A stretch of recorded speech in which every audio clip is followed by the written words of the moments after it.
মাজার ভাঙা সুফিদেরকে ধ্বংস করা থেকে বিরত থাকে।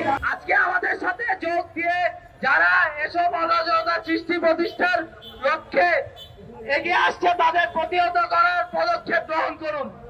ধন্যবাদ। ধন্যবাদ আসিফ ইসলামকে। গুরুত্বপূর্ণ অনেকগুলো ধন্যবাদের পীর মাশায়েখরা যোগ দিয়েছেন, আমরা তাদেরকে অন্তরের অন্তঃস্থল থেকে ধন্যবাদ জানাই। আমরা যদি একতাবদ্ধ না হই তাহলে আমাদের মাজার এবং দরবার শরীফ এগুলো রক্ষা করা আমাদের জন্য কঠিন হয়ে পড়বে।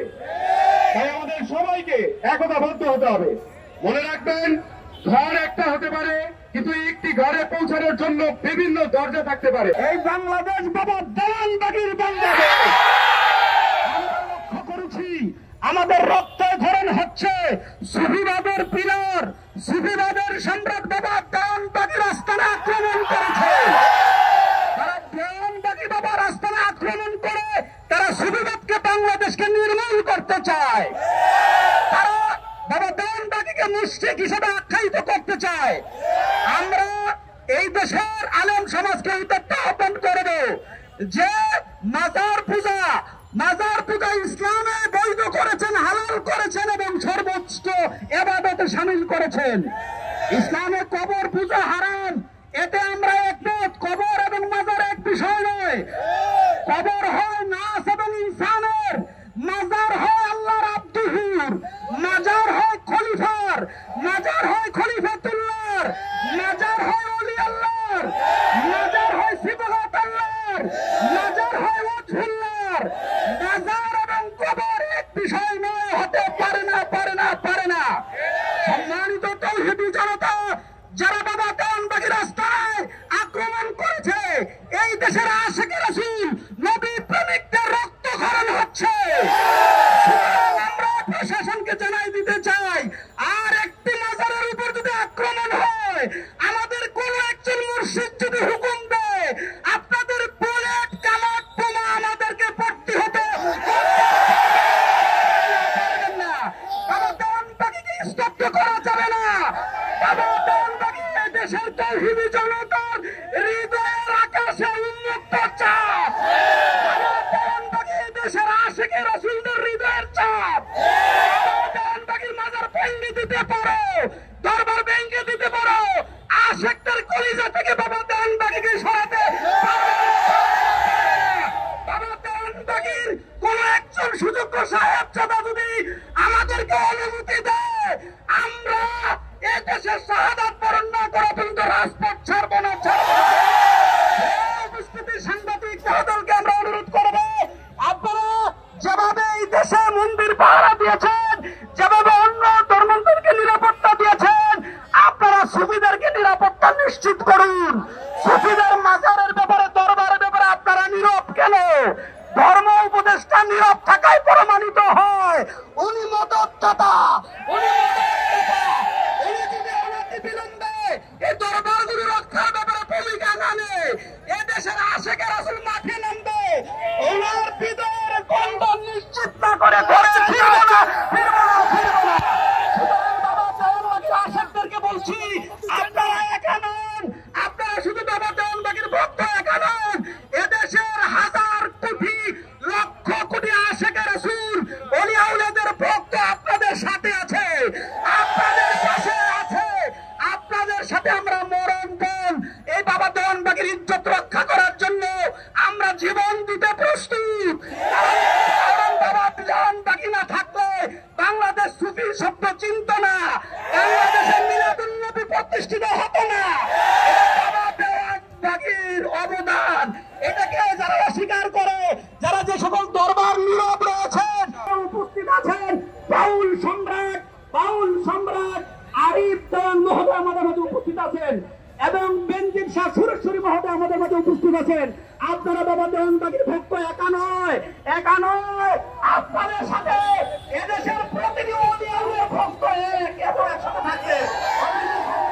ছাত্র সমাজ আজকে একবারে দাঁড়িয়েছে এই মাজার রক্ষার ব্যাপারে এবং দরবার রক্ষার ব্যাপারে। ছাত্র সমাজ, বৈষম্য বিরোধী ছাত্র সমাজ একবারে দাঁড়িয়েছে। আমরা সকলকে অভিনন্দন জানাই। আসেন আমরা অনতিবিলম্বে মাজারের ব্যাপারে সরকারি প্রজ্ঞাপন জারি না করা পর্যন্ত রাজপথ থেকে আমরা বের হব না, রাজপথ আমরা ছাড়বো না। জয় হোক অলিয়াউলাদের, জয় হোক বাবা প্রাণবাগীরা শক্তি। এখন আমাদের সামনে বক্তব্য রাখবেন আমাদের বেনজির শাহ চিশতি নিজামী পীর সাহেব হুজুর কেবলা এবং আমাদের রফিকুল ইসলাম বাঙালি ভাই আছেন, আপনি কিরণ শাহ আছেন, আপনারা সবাই বক্তব্য রাখবেন একটার পর একটা, এবং আমাদের ছাত্র সমাজ পাশাপাশি বক্তব্য রাখবে। ইসলাম মূল ইসলামকে এই পৃথিবীর থেকে বিদায় করার মতো প্রযুক্তি নিয়েছে। আমরা একটা কথা বলতে চাই, আমরা যে মাজার জিয়ারত করি, আজকে সত্যি ইতিহাস বলবো, একটু লক্ষ্য করে দেখেন স্বামীর জিয়ারত কোন অধ্যায়ের মধ্যে হযরতে সাইদা রাদিয়াল্লাহু তাআলা বর্ণিত হাদিস হতে জানা যায় যে আমাদের নবী করিম সাল্লাল্লাহু আলাইহি সাল্লাম যুদ্ধের শহীদদের বাজারে যাইয়া সেই বাজার জিয়ারত করতেন এবং হযরত মা ফাতেমা জোহরা আলাইহিস সালাম সেই উহুদ প্রান্তরের বাজারে জিয়ারত করতেন, তার দাদা হযরত আমির হামদার মাজার সংস্কার করতেন এবং বছরে একবার হযরত আয়েশা সিদ্দিকা রাদিয়াল্লাহু আনহা মদিনা থেকে 400 কিলোমিটার দূরে মক্কায় যাইয়া আব্দুর রহমান হযরত ফাতেমা রাদিয়াল্লাহু আলাইহি সাল্লাম তিনি যখন রাসূলের রওজায় যাইতেন, তিনি ওই মাজারের মধ্যে কপাল ঠুকাইতেন, 2 গন্ধ লাগাইতেন এবং মাজারে চুম্বন করতেন। এবং হযরত বিল্লাল রাদিয়াল্লাহু তাআলা আনহু রাসূল চলে যাওয়ার পর তাইফে চলে গেছেন, সেইখান থেকে রাসূলের স্বপ্নাদেশ হইয়া তিনি আবার ফিরে আইসা রাসূল সাল্লাল্লাহু আলাইহি ওয়াসাল্লামের মাজারের মধ্যে চুম্বন করলেন এবং 2 গন্ধ লাগাইলেন এবং কান্না করতেছিলেন। আলাইহি আল্লাহু ইয়াহদিন ওয়ালা তাকুলু লিমা ইয়াকতুলু ফি সাবিলিল্লাহি আমওয়াতাল আহইয়াউন ওয়ালাকিন লা তাশকুরুন। আল্লাহ পাক উহুদ যুদ্ধের শহীদদের ব্যাপারে নাযিল করতেন, কাফেররা ওই মাজারের মধ্যে যাইয়া শহীদদেরকে বলতেন আপনারা মারা গেছেন, তোমরা মারা গেছো, আমরা এখন জীবিত আছি, আল্লাহ পাক আমাদেরকে তোমাদেরকে মৃত্যুবরণ দান করছেন। আমরা ওয়াহাবীদের বক্তব্য চলে এসে আজকে আপনারা মাথা টানতে চান, তাহলে ইবনে তাইমিয়ার মাজারটা ভাঙবে, ইবনে তাইমিয়ার মাজারটা ইবনে তাইমিয়া যার ফতোয়ার কারণে রাসূল পাক বংশগত সাহাবীদের মাজার ভেঙে ঘুরে ফিরে দেওয়া হয়েছিল 1801-3 সালে। আজকে আপনারা এখানে কি দাবি নিয়ে এসেছেন? আমাদের আজকের যে দাবি এটা হলো বাংলাদেশ সরকারের যারা এখন উপদেষ্টা আছে তাদের কাছে আমাদের একটা ছোট্ট দাবি, বৃহৎ দাবি, ছোট্ট মানে অনেক বড় দাবি। এটা হলো আউলিয়া উলিয়াদের দেশ, রাসূলকে পাওয়ার, আল্লাহকে পাওয়ার যে পন্থা, তারা হলো সুফিবাদী। সেই সুফিবাদীদের অস্তিত্ব বিলীন যারা করতে চাইছে, এই ষড়যন্ত্রে যারা সামিল আছে তাদেরকে বলতে চাই যে আপনারা ভুল করছেন। আসলে আমাদের এটা একবার শান্তিপূর্ণ, কোনোভাবেই কারোর সাথে মারামারি কাটাকাটি আমাদের করার কোনো চিন্তা ভাবনাই আমাদের নাই। কারণ আমরা সুফিবাদী যারা, আমরা খুব নরম মানুষ, খুবই নরম মানুষ। আমরা কারো কাছে যাই না, কোনো রাজনৈতিক বিষয়ে যাই না, গদি চাই না, কোনোভাবে ভালো অট্টালিকা চাই না, কিছুই চাই না। আমরা চাই শুধু আল্লাহ রাসূলকে পাওয়ার একটা পথ, আর ওই পথটাই হলো সুফিবাদীরা।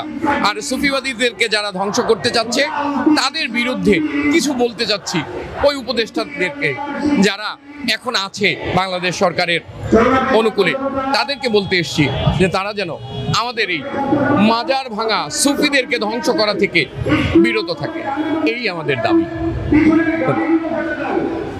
ঠিক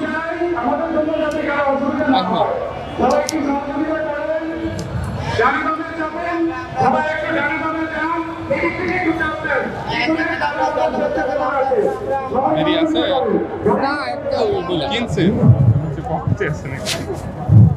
আমি জায়গায় পাইতেছি না।